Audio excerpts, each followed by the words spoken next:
heroes, villains, zombies, robots, dinosaurs, mushrooms? They're mushrooms, right? These are all examples of video game characters, and they're made by character artists. Yeah. A character artist's job involves sculpting, painting, studying anatomy. I mean, they could probably name all the millions of bones in a human body. What do you mean there's only 206? If any of this interests you, or if you just like the idea of putting a cool creature in a video game, then stay tuned. This video might be just for you. All right, let's roll.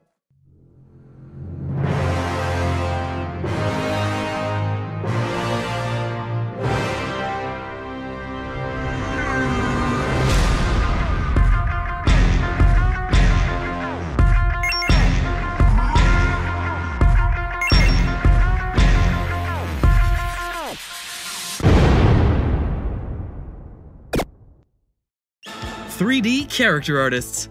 They model, texture, and oftentimes design the characters that appear in a video game. But the role has more to it than just building a character in 3D. One of the hardest parts of being a character artist is capturing the fantasy of a character, even if the character is really tiny on screen, or only seen from above, or always whizzing around in a blur, or even if the only part of the character that you can see is their arms. So how does a character artist even get started?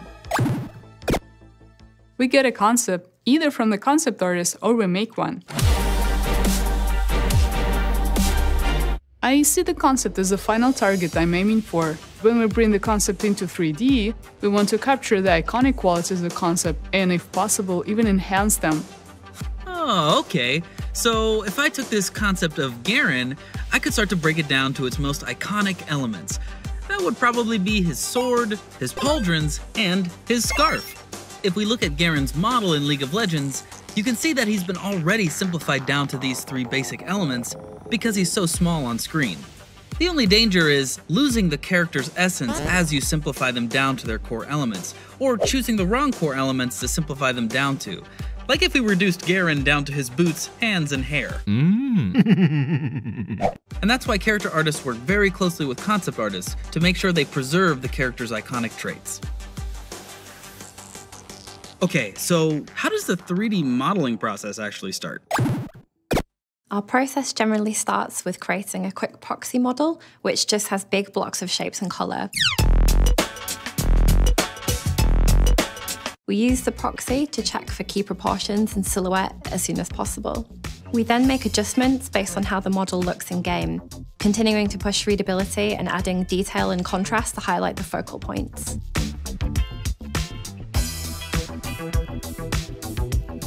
Oh, okay, so the proxy is kind of like a 3D model that you can change really fast so that you can nail down the big picture. But wait, before we go any further, what is a 3D model? Oh wait, am I supposed to do this part? Okay, hold on. In most games, a 3D model is essentially a collection of points in 3D space called vertices.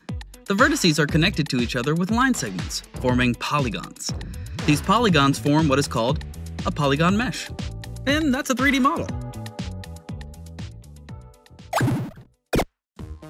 After the proxy model comes the high poly sculpt. This is where all the detail and polish comes into the model, and it's generally done using a digital sculpting platform, like ZBrush. Digital sculpting is a lot like sculpting with real clay, except super complicated. But don't worry, you can totally learn it, and this footage is sped up quite a bit. Let's see what sculpting looks like at normal speed.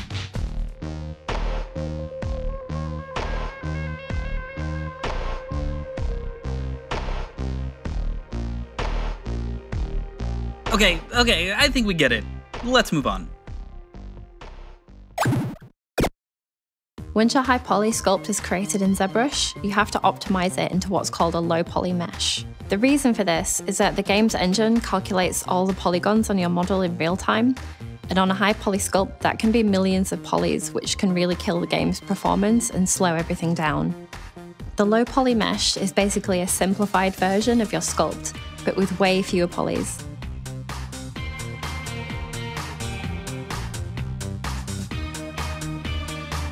Wait. So we made a proxy model, which is a simplified version of the character, then a high poly sculpt, which is a highly detailed and polished version of the character, and now we're going back down to simplified again? Are we just gonna lose all those cool details? Oh no! Luckily, we can use something called a UV map and texture baking to preserve the details from the sculpt. Creating a UV map is called unwrapping the model. A UV map is basically an image of the model's surface area. It's like unfolding a cardboard box or peeling an orange and laying the skin out flat. The next step in the process is projecting the high poly details onto the low poly mesh. We call this texture baking, which gets us all those details without adding any polys. Whoa, and you can add color to your model by painting your UV map. This nightmare-inducing process is called texture painting. Okay, that's enough.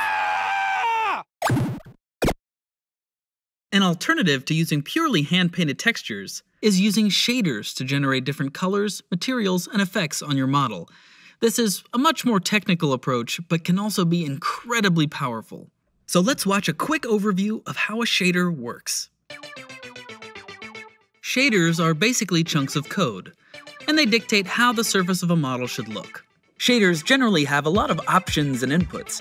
In this example, it has one for color, one for transparency, and one for how metallic it looks. So that means if we change the shader's color, it'll affect the color of the models. If we change the transparency slider, the models will become more see-through. Anyway, let's move on to the metallic slider, which will make the models look more reflective, giving them the appearance of metal. You can also connect images to the shader options. This is called applying a texture map. For instance, we can plug a checkerboard into the color input. But if we take that same checkerboard texture and plug it into the transparency channel, the checkerboard no longer controls the color, but rather the level of transparency. Alright, let's look at some other shader options and see how they can work together. Let's say we want to make these models look like they're made out of cracked rock. So the first thing we can do is apply a cracked rock texture map to the color channel. Next, we can apply a normal map. This funny-looking texture dictates how light will interact with the various details and bumps on the rock. Finally, we can apply a height map. This texture dictates how much various parts of the rock should stick out. Let's crank that up. Okay, too much. So you can see how just these three maps can work together to give the appearance of a rock. And remember, this is just a tiny preview of the kinds of things that shaders can do. So be sure to get out and research more about shaders if it's something you're interested in. Alright, so we've gone through a bunch of different things. First there was the proxy model, then the high poly sculpt, then the optimized low poly mesh, then the unwrapped UVs, the texture bake, the texture painting, we learned about shaders. There is a lot of technical stuff in character art. I'm still scared of just learning something like ZBrush. While it may take a little while to learn a program like ZBrush at first, it's not really the main obstacle to becoming a good sculptor. The most important thing is to learn anatomy.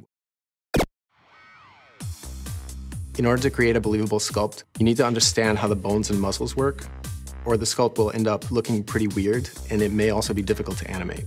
But what if I want to make like crazy creatures and stuff? How will real-life anatomy knowledge help me with that? Once you really understand anatomy, you can bend the rules a bit to invent new creatures that are strange but still believable. You can take the anatomy of humans, birds, insects, and Frankenstein those together to make creatures that don't exist but still look really cool. Take Nunu as an example. We took the face of a lion, a bear's pelvis, we gave him 6 arms like an insect, and we combined it all together to make a pretty weird creature but still feels like a believable living beast. Whoa! I should really study anatomy. That was way better than my version of Nunu.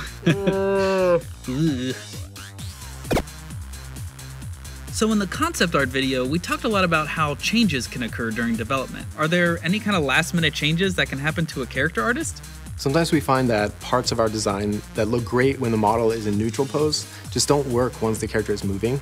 Things like collars, scarves, or armor designs can limit the animation possibilities, like if the character can't raise the arms without stopping their own face. We work with the tech artists and animators when this happens, to adjust the model so the animator can achieve the desired expression for the character. Woo, we covered a lot in this one. But again, don't let the volume of stuff intimidate you. Everybody learns all this one little step at a time. All right, now it's time for some advice. So one thing that I find difficult for some of the artists I work with is staying inspired. I still read comic books, I still get excited for comic book characters, all the Marvel movies, anime I still watch, cartoons with my kids all the time. So all that stuff still excites me, and I think it's just holding on to the things that excited me when I was young and still letting them inspire me today. I would say what's really important and a fun thing to do is get involved with online art communities such as Polycount and ArtStation. If you use those sites, you can easily find people who inspire you and find people who you look up to, and you can try and emulate what they're doing in your own pieces. Don't be fixating on the technical aspect. Try to cultivate more of an artistic vision and develop some new ideas, or like just ideas that come from your mind and come from your heart, the stuff that you're really interested in. And then you can just find reference, study nature, study the world around you. It will help you to understand how things work, and it will be making your creations much more compelling than they are now, probably. I don't know. It helps me as well. I would say the most valuable thing that I've learned is to cut your goals up into smaller bite-sized chunks. Don't try to become the best character artist in one go. Figure out what it is that you want to achieve and approach it one tiny step at a time so that you can see your progress. And on top of that, one last thing, if it's not hard, you're not learning. So don't be afraid of struggling a little bit.